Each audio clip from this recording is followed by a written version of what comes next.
बिस्मिल्लाहिर्रहमानिर्रहीम। लो जी, एक बंदा काले स्याह रंग का सी जा रहा सी ते उधरों एक औरत आ रही थी जी एक अखों काणी सी। उन्होंने बारे लिखा कि सवाणी एक जाती सी ते मर्द पिया आंदा सी। सवाणी एक जाती सी ते मर्द पिया आंदा सी, दोवां दा ही चौक विच टाकरा हो जांदा सी। इहदा नां रखिया काला कुत्ता ते लाल पहुंचे।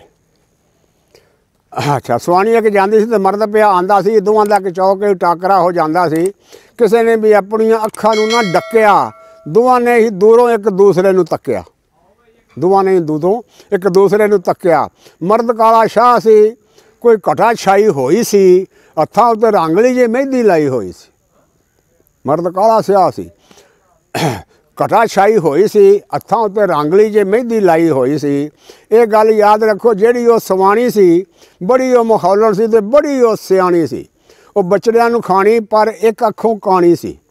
सुथण तेड़ पाई हुई पाटी ते पुराणी सी। बचड़ियां नूं खाणी पर एक अखों काणी सी, सुथण तेड़ पाई हुई पाटी ते पुराणी सी। एक पासे उस दे सी पाड़ लत्था होया सी, पुरानी शलवार दा लंगार लत्था होया सी। पुरानी शलवार दा लंगार लत्था होया सी। काला स्याह मर्द जिहड़ा जांदा पिया राही सी, हथ लाल सुरख कीते मेहंदी खूब लाई सी।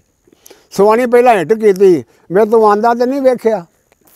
सवाणी पहला हिट कीती, वे तूं आंदा नहीं वेखिया। काला कुत्ता लाल पहुंचे जांदा ते नहीं वेखिया।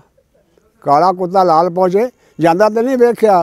काले अगे काणी ने बुझारत जद पाई है, समझ गया काणी ने ते चोट मैनू लाई। समझ गया काणी ने ते चोट मैनू लाई है। छेती नाल कहन लगा ओ जांदा पिया है।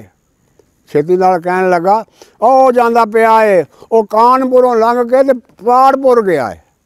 कानपुरों लंघ के लंगारपुर गया है। काले का जवाब सुन काणी ठर गई सी। सुन के ते काणी दी ते मां मर गई सी। किन्ना रौला पिया दोवां विच तेर मेर दा। अपनी ते मंजी थले डांग कोई नहीं फेरदा। अपनी ते मंजी थले डांग कोई नहीं फेरदा। उहदे काले रंग दा मजाक ते उड़ाया है, पर काणी अख अपनी दा चेता ही ना आया है। काणी अख अपनी दा चेता ही ना आया है। अस्सलाम वालेकुम।